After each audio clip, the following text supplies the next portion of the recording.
Salut tout le monde, jetons ensemble un coup d'œil au problème, un œil vu à travers une loupe. Dans ce problème, on a une lentille convergente avec une distance focale de 10 cm. On a un objet qu'on regarde, c'est un peu mêlant parce que l'objet, ça donne que c'est un œil, mais l'œil de la fillette, c'est l'objet qui est à 4,5 cm de la lentille. Puis on dit qu'on a un observateur à 30 cm à droite de la lentille qui regarde à travers la loupe. La première question, ça va être de trouver la position de l'image produite par la lentille. Pour faire cette question-là, je vais utiliser la distance focale de la lentille qui est connue comme f, la position de l'objet qui est connue comme p, puis je vais calculer la position de l'image q.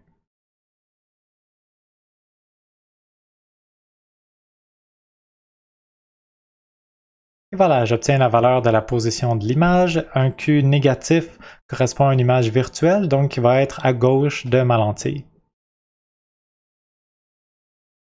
Pour terminer le A, il faut que je calcule le grandissement linéaire. J'ai une formule pour G, donc je l'applique et je calcule le grandissement linéaire.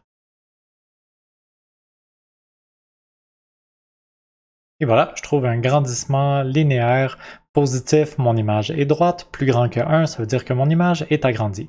La question peut-être où est-ce qu'il y a un peu plus de défis dans ce problème-là, c'est la question B, où est-ce qu'on veut avoir le grandissement angulaire. Donc, on a un observateur à 30 cm, puis je vais devoir définir la taille angulaire de l'objet et de l'image, faire le rapport entre les deux pour avoir le grandissement angulaire. C'est parti!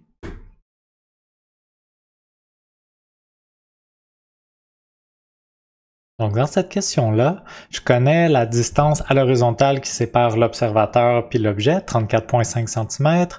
Mais pour être capable de calculer vraiment la valeur précise de l'angle, ça me prendrait aussi la hauteur de l'objet, puis ça, c'est juste pas donné dans la question.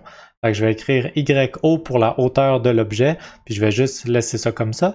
Ensuite, quand je vais vouloir calculer la taille angulaire de mon image, je vais aussi essayer de l'exprimer en fonction de YO, en espérant que les YO vont ultimement se simplifier, puis que je vais être capable de donner une réponse.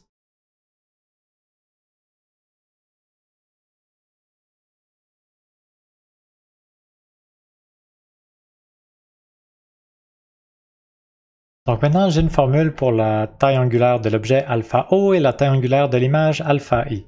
Il me reste deux étapes à faire pour vraiment conclure le problème. Les deux étapes, c'est que je vais vouloir utiliser l'approximation qui me demande d'utiliser dans le cahier, l'approximation des petits angles pour tangente. L'approximation des petits angles pour tangente, c'est de dire que tangente d'un angle est environ égal à la même chose que l'angle.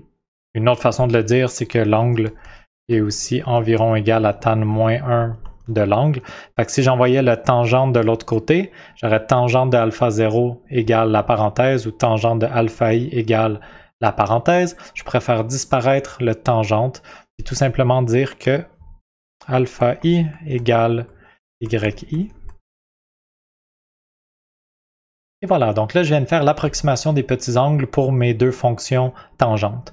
J'ai encore deux choses différentes ici, un yi et un yo, mais je peux convertir la hauteur de l'image en hauteur de l'objet en utilisant la définition du grandissement linéaire. J'avais déjà trouvé la valeur du grandissement linéaire, 1,818. Fait que tout ce qu'il me reste à faire pour calculer le grandissement angulaire, c'est de faire la division de alpha i divisé par alpha o, je vais remplacer la valeur de g, simplifier les yo, et on a gagné.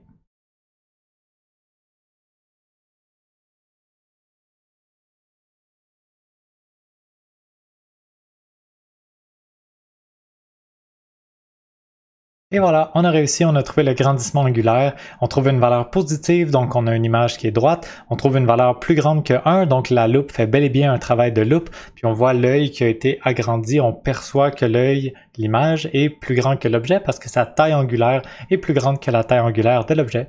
C'est tout pour ce problème.